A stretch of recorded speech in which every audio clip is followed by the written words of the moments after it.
जय महाराष्ट्र मित्रांनो, मुंबईत आता निवडणुकांचं वारं वाहत आहे. दोन ठाकरे बंधू एकत्र आले आहेत. लवकरच त्यांच्या संयुक्त सभासुद्धा होणार आहेत आणि शेवटची सभा शिवतीर्थ शिवाजी पार्क येथे होणार आहे. मुंबईवर भगवा झेंडा फडकावा अशी प्रत्येक पक्षाची इच्छा आहे. त्यामध्ये राष्ट्रीय काँग्रेस, अजित पवार राष्ट्रवादी, तसेच शरद पवार यांची राष्ट्रवादी, शिवसेना ओरिजिनल, तसेच शिंदे गट, भाजपा, महाराष्ट्र नवनिर्माण सेना हे सर्व पक्ष आता कामाला लागलेले आहेत. दोन ठाकरे बंधूंची वारंवार भेट होत आहे आणि दोघांचं जागा वाटपसुद्धा चांगलं झालेलं आहे. महाराष्ट्र नवनिर्माण सेनेने ठाकरेंना जास्त जागा दिल्या तरी काहीच काय हरकत घेतली नाही. त्यामुळे आता दोघांचे वाद असतील किंवा जे काही असेल ते महाराष्ट्रापेक्षा मोठे आहेत असं राज ठाकरेंनी म्हटलं होतं. त्यावरून हा महत्त्वाचा धक्कादायक सर्वे आपण बघूया. त्यामध्ये पहिला पक्ष आहे राष्ट्रवादी काँग्रेस पार्टी, अजित पवार यांची मुंबईत ताकद अतिशय कमी आहे. ते स्वतंत्र लढत आहेत. भाजप आणि शिंदे गटासोबत ते आता यावेळी गेलेले नाहीत. त्यामुळे ते जवळजवळ 100 जागांवर लढत आहेत. परंतु या सर्वेमध्ये त्यांच्या जागा नेमक्या किती दाखवत आहेत? दोन राष्ट्रवादी एकत्र असतानासुद्धा त्यांच्या जागा कमीच होत्या. आता या सर्वेमध्ये अजित पवार यांच्या 2 ते 5 जागा या सर्वेमध्ये दाखवत आहेत. त्यामुळे अजित पवार यांची ताकद सत्तेत असूनसुद्धा मुंबईत अतिशय कमी दिसत आहे. त्यामुळे येणाऱ्या काळात राष्ट्रवादीला पुढे काय करावं लागेल हे त्यांनीच ठरवावं. त्यानंतर पुढील महत्त्वाचा पक्ष आहे राष्ट्रवादी काँग्रेस पार्टी, शरद पवार गट. ज्यावेळी मुंबईत निवडणुका होतात त्यावेळी राष्ट्रवादी काँग्रेस पार्टी ही अतिशय कमी जागा लढते आणि यावेळी ती ठाकरेंच्या सोबत आहे. राज ठाकरे, उद्धव ठाकरे आणि शरद पवार यांची मुंबईत महाविकास आघाडी आहे. त्यामुळे शरद पवार यांना या सर्वेमध्ये नेमक्या किती जागा मिळतात आणि सर्वेमध्ये ते एकत्र लढल्याने त्यांना फायदा होतो की अगोदर जशा कमी जागा येत होत्या तशाच यावेळीसुद्धा कमी जागा येतील, ते या सर्वेमध्ये बघणार आहोत.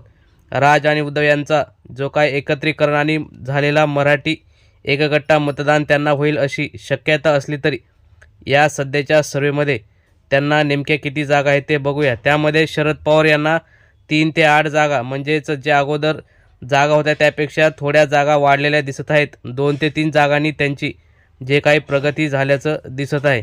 त्यानंतर पुढील पक्ष आहे काँग्रेस. राष्ट्रीय काँग्रेस राहुल गांधी यांच्या नेतृत्वात राष्ट्रीय राजकारणात नरेंद्र मोदी आणि भाजपावर हल्ले करत असले तरी मुंबईत मात्र राहुल गांधी यांना किती यश मिळतं याकडे लक्ष लागलेलं आहे. राहुल गांधी यांच्या अजूनही सभा झालेल्या नाहीत. काँग्रेस ही वंचित सोबत लढत आहे आणि काँग्रेससोबत लढल्याने वंचित आणि त्यांचा फायदा होतो की पुढे काय निर्णय होतो याकडे सुद्धा लक्ष लागलेलं आहे. त्यामुळे दलित आणि मुस्लिम मतं यांची एकगट्टा मतदान त्यांना होतं की उद्धव ठाकरे यांना होतं याकडे सुद्धा लक्ष लागलेलं आहे. त्यामुळे काँग्रेसला आता या सर्वेमध्ये नेमक्या किती जागा मिळणार आहेत हे आपण बघूया. काँग्रेसला यामध्ये 17 ते 23 जागा, म्हणजे अतिशय कमी जागा काँग्रेसला मिळत आहेत. एकेकाळी त्यांचा मुंबईवर विरोधी पक्षनेता असायचा, परंतु यावेळी 17 ते 23 जागा यामध्ये दिसत आहेत. ते महाविकास आघाडी सोडून वंचित सोबत गेल्याने हे चित्र आहे का असा प्रश्न निर्माण झालेला आहे. त्यानंतर पुढील पक्ष आहे भारतीय जनता पार्टी. भारतीय जनता पार्टीने मुंबई जिंकण्यासाठी कसून कंबर कसलेली आहे. अनेक वेळा त्यांना केंद्र राज्यात सत्ता आली, परंतु मुंबईत त्यांची सत्ता आलेली नाही. ही त्यांची सल आता त्यांना भरून काढायची आहे. परंतु समोर 2 ठाकरे ब्रँड असल्याने आता ते सुद्धा अवघड दिसत आहे. परंतु या सर्वेमध्ये देवेंद्र फडणवीस यांच्या नेतृत्वात त्यांना नेमक्या किती जागा मिळतात, कारण त्यांच्यासोबत एकनाथ शिंदे यांच्या शिंदे गट, म्हणजेच शिंदेची शिवसेना आहे. त्यामुळे मराठी माणसाची मतं त्यांना मिळतात का याकडे सुद्धा लक्ष लागलेलं आहे. त्यामुळे मुंबईत पुन्हा एकदा सत्ता आपली यावी असं जे काही देवेंद्र फडणवीस यांना वाटतं. केंद्रात आहे, राज्यात आहे, पण मुंबईत नाही. त्यामुळे ते अतिशय काही दिवसापासूनच काम करत आहेत. नरेंद्र मोदी, अमित शहा यांच्यासुद्धा सभा ते घेणार आहेत. त्यामुळे आता येणाऱ्या काळात त्यांच्या नेमक्या किती जागा येतील या सर्वेमध्ये बघणार आहोत. भाजपाच्या 58 ते 66 जागा, म्हणजे गेल्यावेळी 82 जागावर असलेली भाजपा यावेळी कमी झालेली दिसत आहे. शिवसेनेची केलेली 2दा फूट, त्यामुळे भाजपावर मराठी माणूस हा अतिशय चिडलेला दिसत आहे. त्यामुळे त्यांच्या जागा कमी आलेल्या दिसत आहेत. त्यानंतर भाजपाचा सहयोगी पक्ष शिंदे गटाच्या नेमक्या किती जागा येतील याकडे लक्ष लागलेलं असताना त्यांनी 90 जागा ह्या भाजपाकडून घेतलेल्या आहेत. त्यामुळे जे काय ते म्हणतात की ओरिजिनल आमची शिवसेना आहे, परंतु त्यांनी कमी जागा घेतल्याने ठाकरेंचीच ओरिजिनल शिवसेना आहे याकडे जे काही लक्ष लागलेलं आहे, त्यामुळे भाजपाने त्यांना 90 जागा देऊन त्या सर्वेमध्ये नेमक्या त्यांच्या किती जागा येतील, कारण भाजपाच्या 58 ते 66 जागा दाखवत आहे, परंतु एकनाथ शिंदे यांना 90 जागा देऊन दोघांचं जे काही राजकीय खच्चीकरण भाजपाने केलेलं दिसत आहे. त्यामुळे आता एकनाथ शिंदे यांना मराठी माणूस मतदान करतो की ठाकरेंना करतो याकडे लक्ष लागलेलं आहे. त्यामध्ये या सर्वेमध्ये शिंदेंच्या शिवसेनेला 11 ते 16 म्हणजे जवळजवळ 50 ते 55 माजी नगरसेवकांनी प्रवेश करून सुद्धा 11 ते 16 जागांवरच शिंदेंच्या शिंदे गटाला यामध्ये जे काही स्थान मिळत आहे. त्यामुळे येणाऱ्या काळात आता शिंदेंची शिवसेना पुढे काय निर्णय घेते याकडे लक्ष लागलेलं आहे.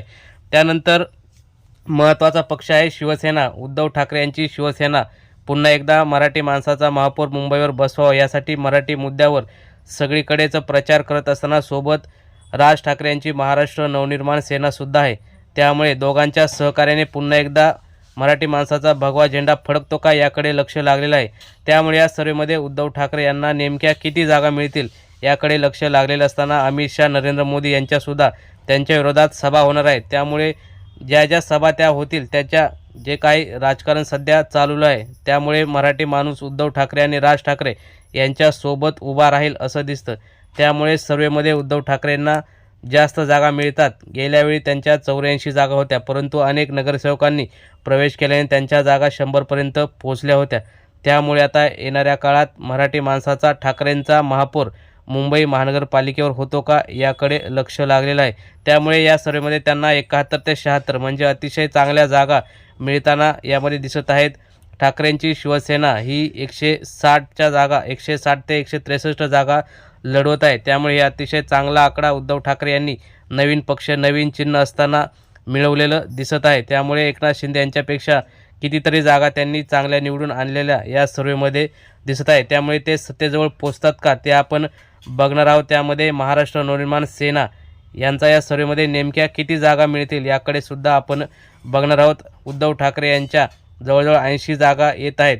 सत्तेसाठी 113 ते 114 जागा लागतात. त्यामुळे महाराष्ट्र नवनिर्माण सेना आणि काँग्रेस किंवा राष्ट्रवादी यांच्या ज्या जागा असतील त्यामध्ये एकत्रीकरण करून पुन्हा एकदा भगवा झेंडा फडकेल का याकडे सुद्धा लक्ष लागलेलं आहे. त्यामुळे महाराष्ट्र नवनिर्माण सेना या सर्वेमध्ये किती मजल मारते. सध्या महाराष्ट्र नवनिर्माण सेना हे 53 जागा लढताना दिसत आहे. त्यामुळे या सर्वेमध्ये महाराष्ट्र नवनिर्माण सेनेला यात 24 ते 30 जागा म्हणजे अतिशय सर्वांपेक्षा चांगल्या स्ट्राईक रेटने महाराष्ट्र नवनिर्माण सेना या जागा आणेल व त्या जागा आणि उद्धव ठाकरे यांच्या जागा तसेच काँग्रेस किंवा राष्ट्रवादी यांच्या जागा मिळून पुन्हा एकदा बहुमत हे ठाकरेंचं येईल व मराठी माणसाचा भगवा झेंडा मुंबईवर फडकेल असं दिसतं.